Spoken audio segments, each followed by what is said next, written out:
Picture this. It's late at night, and you're winding down with your favorite show, The Tonight Show starring Jimmy Fallon.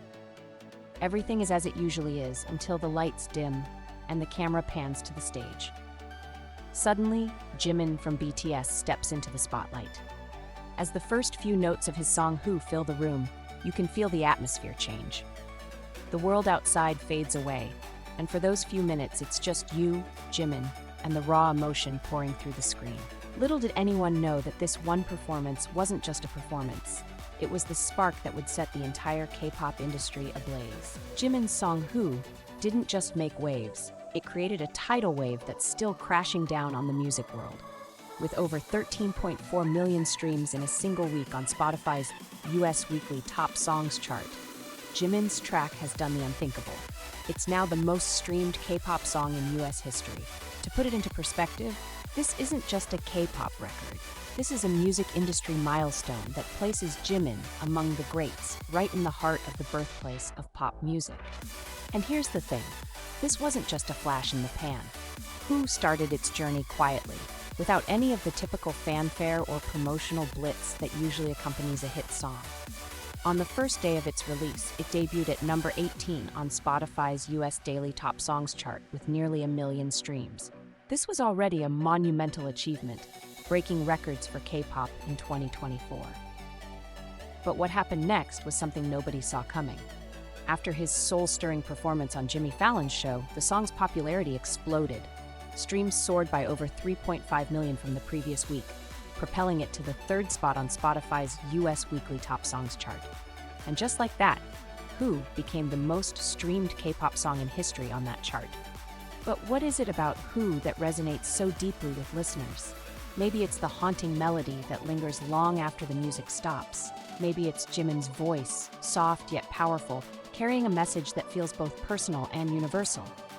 Or maybe it's the fact that Who speaks to a deeper truth, one that we all feel, but often struggle to put into words. Whatever it is, there's no denying that this song has touched something deep within millions of hearts. Jimin's triumph with Who isn't just a win for him, it's a win for K-pop, a genre that has been steadily climbing the global music charts but has now firmly planted its flag in the American music scene.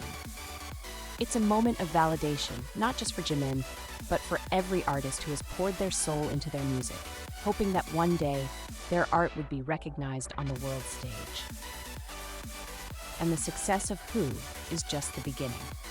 As of August 3rd, the song has been reigning supreme on Spotify's global daily top songs chart for 12 consecutive days. That's 12 days of Jimin's voice echoing across the globe, with nearly 20% of those streams coming from the US alone. In a country where pop music was born, Jimin's Who has not only found a place, it has carved out a legacy. But Jimin's achievements don't stop with just one song. His second solo album, Muse, has been a treasure trove of hits with 4 tracks charting on Spotify's US Daily Top Songs chart. Who, Be Mine, Smeraldo Garden Marching Band, and Closer Than This have all made their mark, showcasing the incredible range and depth of Jimin as an artist.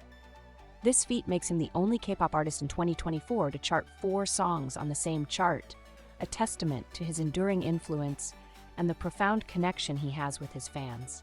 In a world where music often feels fleeting, Jimin has given us something timeless with Who. He has shown that music isn't just about numbers and charts. It's about connection, emotion, and the power of a single song to change the world. With Who, Jimin has not just set a new record, he's created a moment in time that will be remembered for years to come. And as his voice continues to resonate around the world, one thing is clear. Jimin isn't just making history, he's shaping the future of music itself.